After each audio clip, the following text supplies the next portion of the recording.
បាទមានសួរបងប្អូនបាទឥឡូវនេះដឹកអីវ៉ាន់គេមកខាង Eon 3បាទវាមានការផ្លែកយ៉ាងម៉េចបាទគឺបងប្អូនអាចតាមដានជាមួយខ្ញុំបាទខានធ្វើវីដេអូយូរហើយប៉ុន្តែឥឡូវនេះចាប់ដើមធ្វើសារថ្មីបាទនេះគឺថ្ងៃនេះបានទៅដល់ Eon 3បាទផ្លូវឥឡូវគឺដាក់កណ្ដុះកដាលដាក់ខឿនកដាលបាទដើម្បីកាត់បន្ថយនឹងការគ្រោះថ្នាក់ចរាចរណ៍បាទ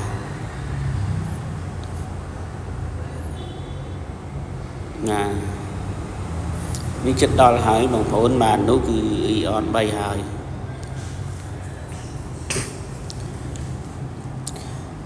អត់សូវបានធ្វើវីដេអូទេបងប្អូនអើយហើយតែរវល់អញ្ចឹង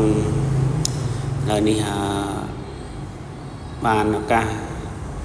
ទៅខាង Eon 3ក៏ធ្វើជាវីដេអូឲ្យ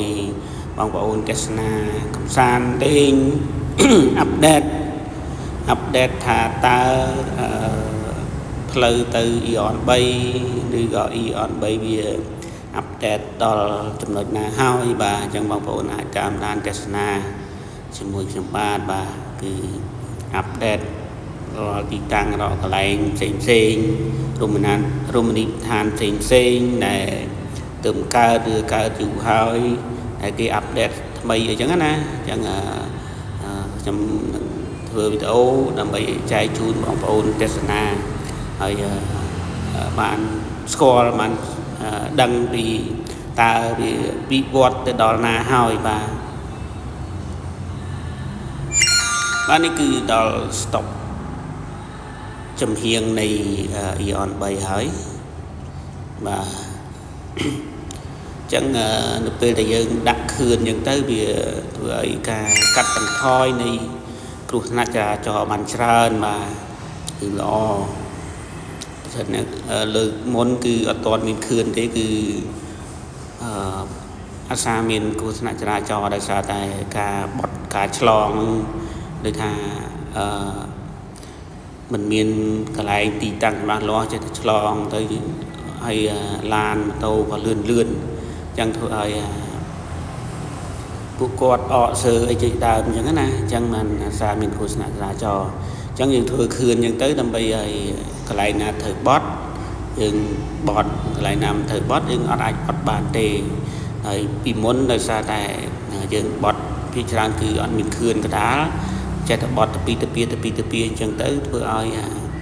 ការគ្រប់គ្រងល្បឿនអត់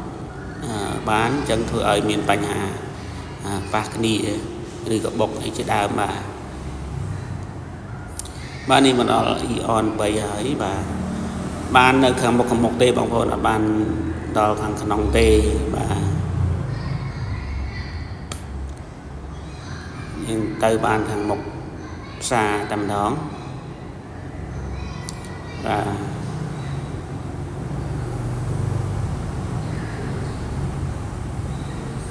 បាទនេះគឺផ្លូវចូលប្រឡោះកដាល